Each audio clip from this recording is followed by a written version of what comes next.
Michael, are you reading anything interesting at the moment? Oh, plenty as always, but especially Bliss Montage, a short story collection from Ling Ma, the author of Severance. What's it about? It's a collection of 8 stories that explore themes of love and loneliness, connection and possession, friendship, motherhood, and the idea of home. It sounds right up my alley. I've read so many great reviews of this collection in the Los Angeles Times, the New York Times, and Esquire. It was also an editor's choice selection at the New York Times Book Review.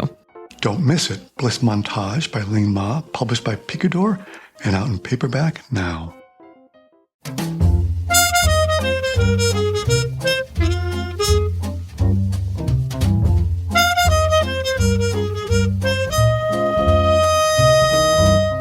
Happy Saturday. It's September 9th, 2023, and you are listening to Morning Meeting. I'm Ashley Baker in London. And I'm Michael Haney in New York City. And we are 2 of your airmail editors who are telling you, just don't vape, kids. Just don't vape and don't go to Burning Man. Don't get stuck in the mud. Take it from a guy who's been there. It's just a bad trip. Michael, you've never been to Burning Man. Admit it.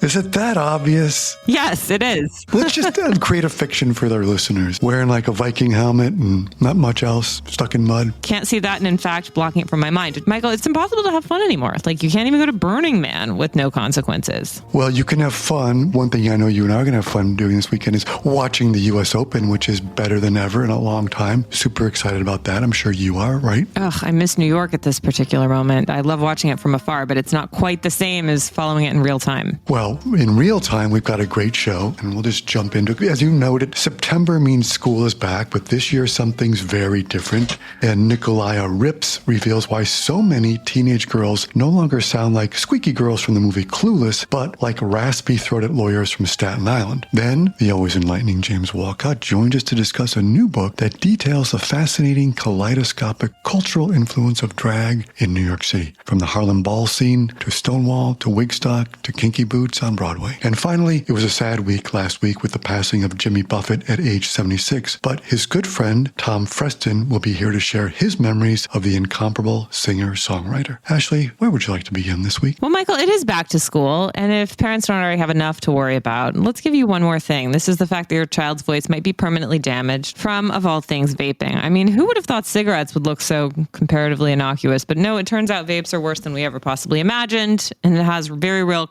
long-term consequences. Welcome, Nikolaya Rips. She's here to join us. She is a writer and also the author of Trying to Float, Coming of Age in the Chelsea Hotel. Welcome, Nikolaya.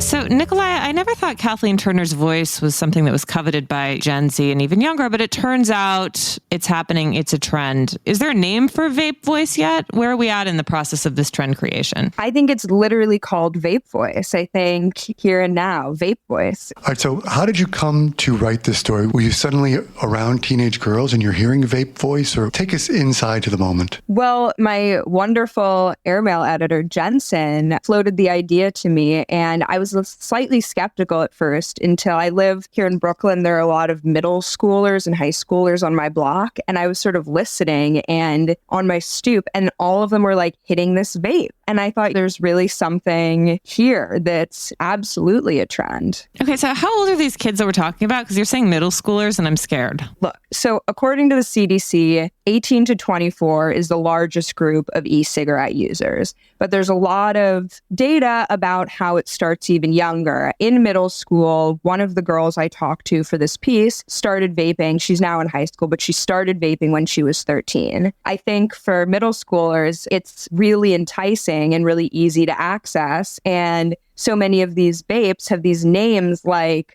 Zuvu, Elf Bars, Puff Bars, and they're in these flavors like candy apple or watermelon that really aren't meant to, I think, appeal to the average smoker. Yeah, I think a lot of these names sound like they're characters in some sort of fairy tale, but which is almost like a kid's version of Joe Camel. That's another story. So, but as you also know, like these kids are now using that because, as you learned, Juul's not cool anymore. And so by the government banning Juul, they drove all this business to these new things, right? Yeah, exactly. I mean, when I was in college, Juul was really hitting its stride, and I felt hopelessly dated talking to these girls. I would be like, oh, do you Juul? And they were like, what are you talking about? That's not it anymore. And proceed to like talk about these completely nonsensical mush. I'm going to put you on the spot, Nikolai. Can you approximate what a Juul voice sounds like for us?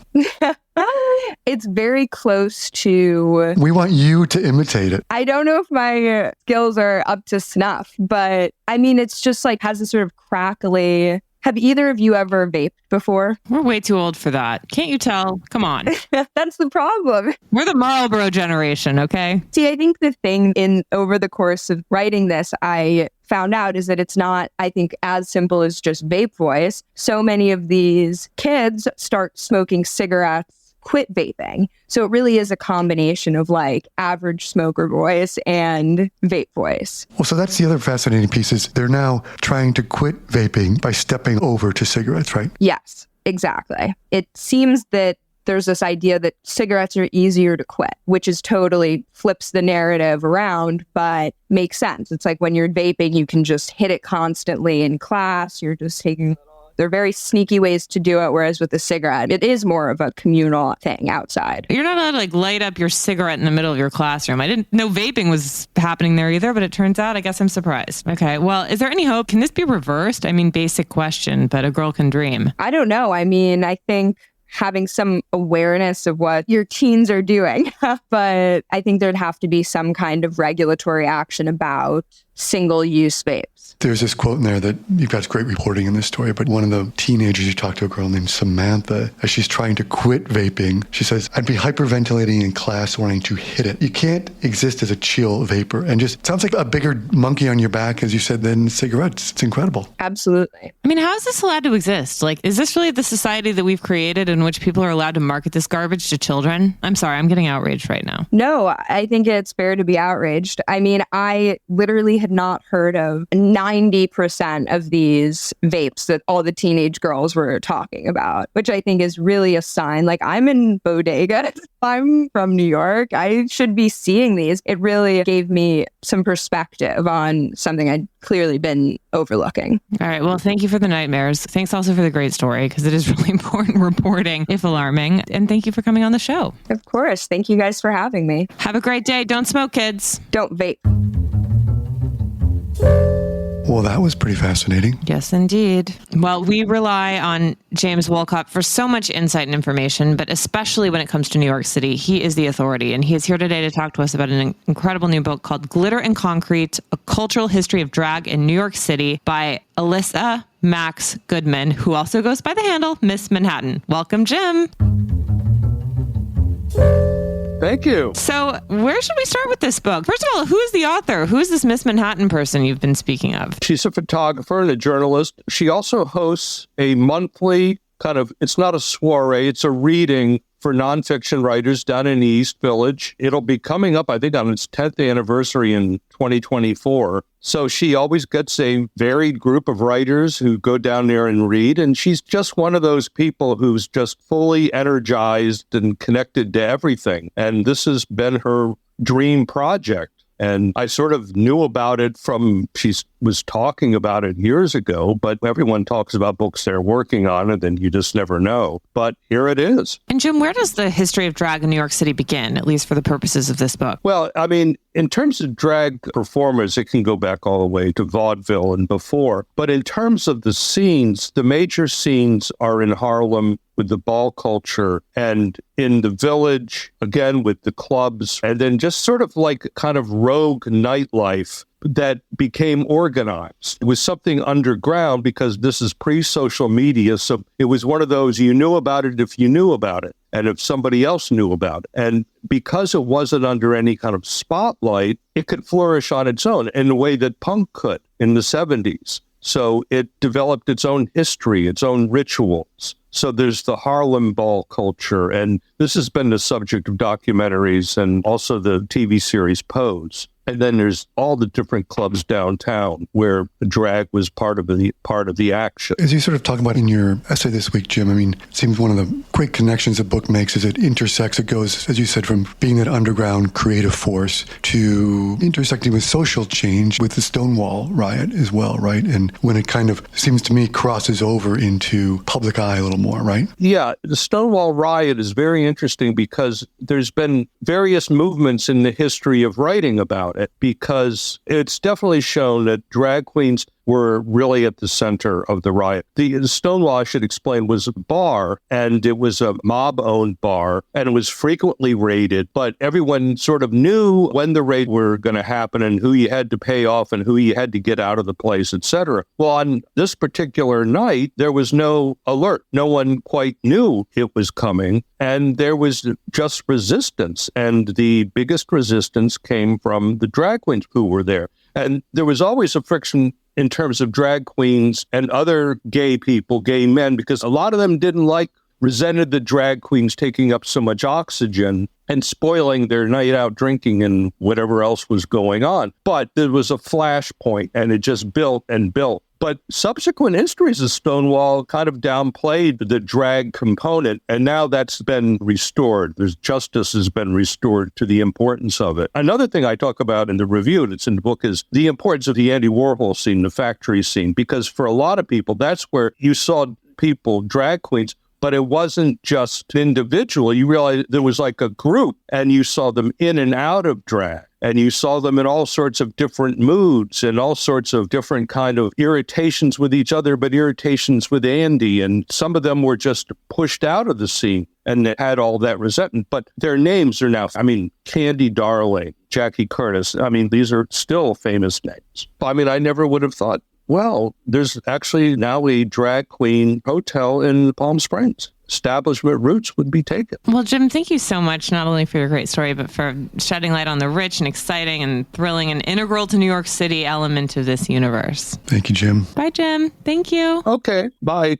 Okay, let's take a break to discuss some other important news and books. I've recommended Rachel Aviv's Strangers to Ourselves on the podcast before, and now it too is out in paperback from Picador. You love this book. What stuck with you? Well, I've respected Aviv's work for a long time. She's published some really unforgettable stories in The New Yorker. In fact, she won a magazine award in 2022 for profile writing for a feature she did on the psychologist Elizabeth Loftus. In Strangers to Ourselves, she explores mental illness, specifically the connections between diagnosis and identity. It's such a hopeful story, too. The underlying theme is really our resilience. Strangers to Ourselves was named one of the top 10 books of the year at the New York Times Book Review, the Wall Street Journal, and New York Magazine's Vulture. It is one of our favorites as well. Don't miss Rachel Aviv's Strangers to Ourselves, now available in paperback from Picador.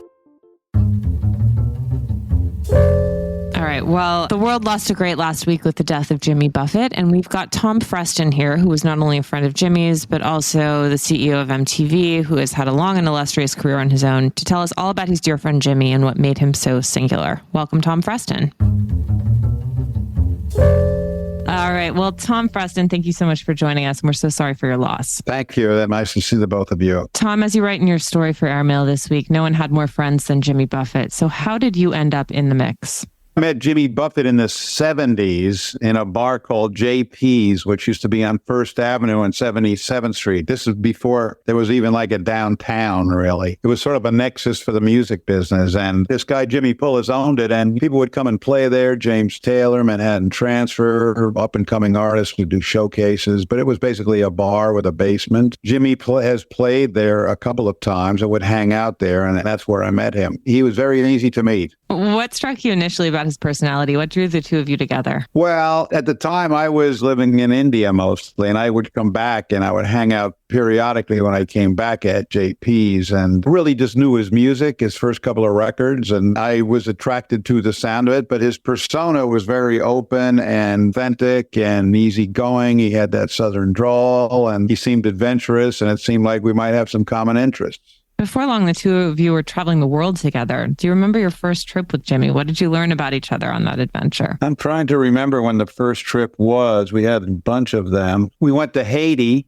and stayed at the Olafson Hotel, which was sort of a character in the Graham Greene book, The Comedians, an old rundown Victorian mansion in Port-au-Prince. And there was a band that used to play there. It was a voodoo band called Ram. And they'd come around and shake voodoo water on you and everything. And Jimmy would get up and jam. There was a place that they actually had a thing called the Jimmy Buffett Suite, if you can believe it. So he stayed there, and I stayed next door in the Mick Jagger Suite, which were, believe me, it was just rundown furniture, and it was nothing fancy. But we had we've been to London, and I've been to Greece and Malta, the Aeolians, throughout Africa, Cape Verde Islands, Jamaica. We covered a lot of ground. I was his friend, his good traveling pal. He had this whole group of people who were fishermen types and surfers and athletes and music business folks. He had writers and artists. He had a lot of pals. He was sort of irresistible. You have a great story about the time the two of you visited Saigon together. This was about 13 years ago, and you were with Jane as well, and you had run into your friend Brian McNally, and all sorts of shenanigans ensued. Tell us about that night. Well, we were there, and then we ran into Brian McNally, who told us he wanted to open up a nightclub in Saigon. Saigon was just sort of bubbling up with capitalism. So as he was taking us through to go see the site, we passed through it was pretty much the teeming red light district of Saigon, which was full of girly bars, the kind of things you would imagine from the Vietnam War. It was not the most tasteful place, but it was really lively. And there was this one bar called Club 16, and it was open to the street, and there was a stage. And there were these guys on there with Beatle haircuts playing cover songs. They were like from the Philippines.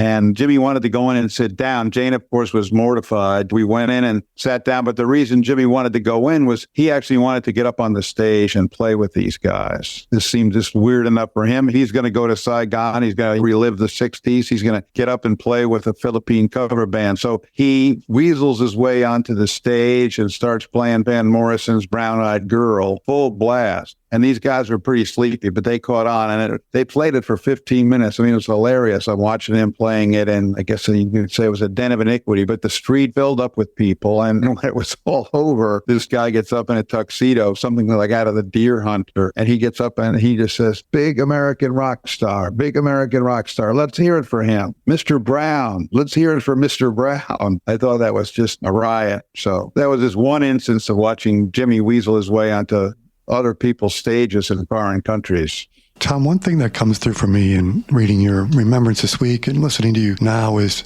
and I never knew him, like, obviously, but if I had to think of one word that describes Jimmy Buffett, it sounds like it's joy. And just a guy who gave joy to so many other people through his music, but I was like just getting on a stage and not for his own self, but to entertain people and just to keep giving that joy. Is that a good word for him, you think? Yeah, a perfect word. I mean, he was joyful. People would say, oh, he invented this character. And in a sense, he did invent this character that you conjure up. But this character was a joyful character, but it was not really greatly at odds with his authentic self. He lived life to the fullest, this guy. He could do like 10 different things in a day. Two of us would be moseying around. He's already been surfing, taken a Spanish lesson, played some tennis, done some work, recorded some music. I mean, he ran in like in a straight line, but his gift was to be an entertainer. He loved it. He loved it, like, say, there, even in Saigon. And he had a great sense of humor, and he never took anything really too seriously. And he realized that his audience came to see him. They didn't want to hear about politics.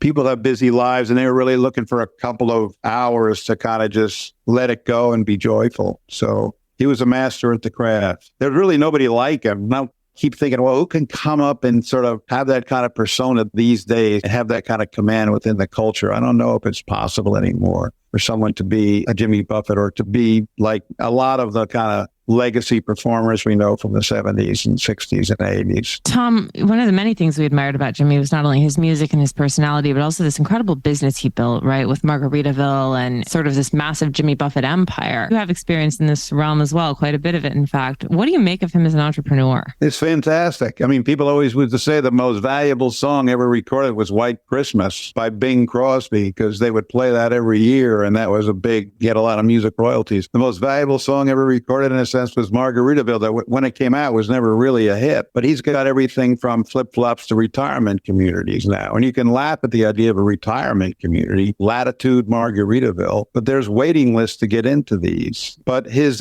business acumen is great. And just when you think that you can't come up with another Margaritaville twist, I mean, it's a hotel, it's a casino, it's a timeshare, it's a retirement community. I used to tell him the only thing missing is sort of the cemetery where all the Jimmy Buffett fans can go. That's pretty funny. When I think of Jimmy and I think of good friends, good friendships, is there a piece of wisdom he shared through the years that you always held on to or thought that you were going to remember from him? Well, a simple one. Whenever he'd send you an email, at the end of it, instead of saying like all the best or sincerely or whatever, and you just say fins up. Well, that was one of his catchphrases. But built into that was the idea of like, just go forward, be happy to be here, be happy to be alive. And another thing he'd always say, do you believe we actually get a chance to do these things? This is so fantastic. So I can't think of like one single piece of language, but effusive in his praise for life, the joy that it had, and he just felt commanded to sort of broadcast that to everybody. And people certainly received it well because everybody, see Jimmy Buffett would put a smile on their face. When you hear his name, you put a smile on your face. There's nothing ever bad about the guy. He has no enemies. He's really like sort of one of a kind. We could use a lot more like him. He was also a legendary family man. I mean, he was so close with his wife, Jane, and his 3 children. These are all close friends of yours as well. Give us a little sense about that legacy that he left behind and also what Jane Buffett is like. I mean, she's such a force in her own right. She's very private. Very few people know her, but she was instrumental in the creation of Jimmy's businesses. Jane was that old phrase, behind every successful man is a strong woman. I mean, Jane's a strong woman. She hooked up Jimmy with Irving Azoff, the ace manager, who's been a great pal and partner for Jimmy for, God, I don't know, 40 some odd years now,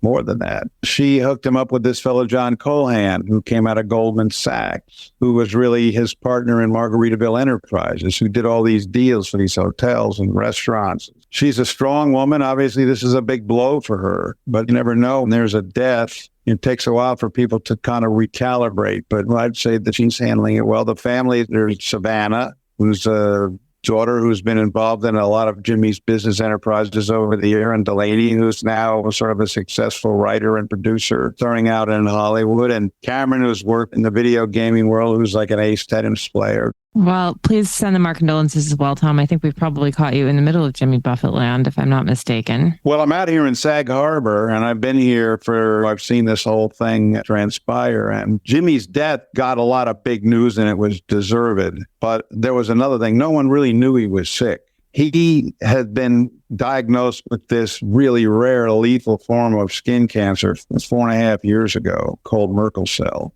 He didn't want anyone really to know. He would led a perfectly normal life for 4 years and change. I mean, it was like with immune therapy, and then things just kind of began to unsettle. But he didn't want anyone to know he was sick. He didn't want anyone to feel sorry for him. All summer long, it was, I want people to have a good time. I want the party to continue. And it did, like at his house in Sag Harbor, was a very joyful, and all kinds of friends gathered around. Paul McCartney came over, who's a great friend of Jimmy's, and sat on the patio outside his bedroom and played him 5 Beatles songs. Can you imagine that? Jimmy admired the Beatles.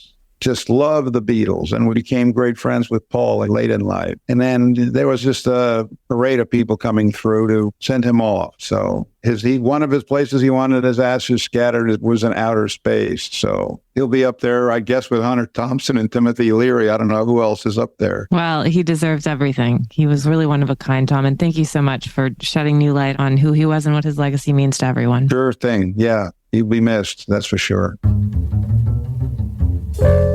Michael, what's your favorite Jimmy Buffett song? Mine would be A Pirate Looks at 40. And you, my dear? Would you think differently of me if I said Cheeseburger in Paradise? No, I think you and I would be a perfect match. That's why this show works so well. A little fun, a little seriousness. We complement each other so well. Livingston Saturday Night. I like a lot of Jimmy Buffett songs, frankly, and I've been listening to a lot of them this week. Michael, speaking of that, it is the weekend. Do you have any recommendations, anything at all? I've got this kind of crazy recommendation because I know you and I like scandals and con guys and sketchy behavior. Have you seen this documentary on Apple TV called Wanted? The Escape of Carlos Ghosn? No. Sounds delicious. He's the former head of Nissan and Renault, the CEO, who, under a very extraordinary clandestine back in 2019, escaped from Japan to Lebanon inside of a musical case in order to avoid prosecution. And this is the first time he's spoken about it in public. It's 4-part. It's pretty fascinating. It's a little bit of Succession. It's a little bit of a whodunit. So I would recommend it. It's a nice little way to see what goes on the mind of someone who's very calculating. And it's on Apple Plus. And you, my dear? Well, Michael, I had a pretty incredible week. I finished Deadwood, one for the ages. And then I'm sorry to say I followed it up with some lighter fare. I hadn't read Curtis Sittenfeld's new novel, Romantic Comedy, which came out in April. And oh, it's so good. It's like everything you want. I mean, it's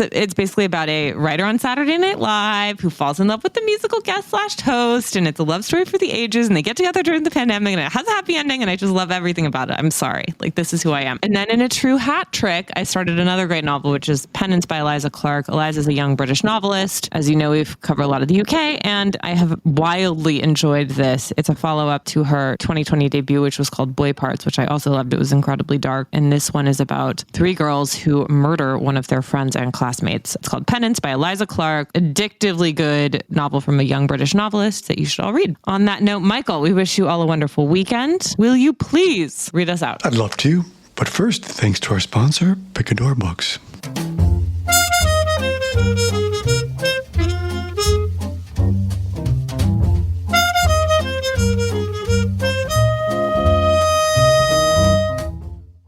Morning Meeting is produced by Airplay Productions and edited by Jesse Cannon. Our co-editors are Graydon Carter and Al Sanders Stanley. Our chief operating officer is Bill Keenan, and our deputy editors are Ashley Baker, Chris Garrett, Nathan King, and Julie Vitale, and Ash Carter. Our CMO is Emily Davis, and our music supervisor is Randall Poster. Our theme music is The Cute Monster by the Buddy Collette Quintet. A new edition of Airmail is published every Saturday, so please subscribe and enjoy all of our stories on airmail.news, which we update every day. You can also find us on Twitter and Instagram and Airmail Weekly. We'll be back here next Saturday with another edition of Morning Meeting. In the meantime, be sure to subscribe at Spotify or Apple Music, but most of all, thank you again for joining us.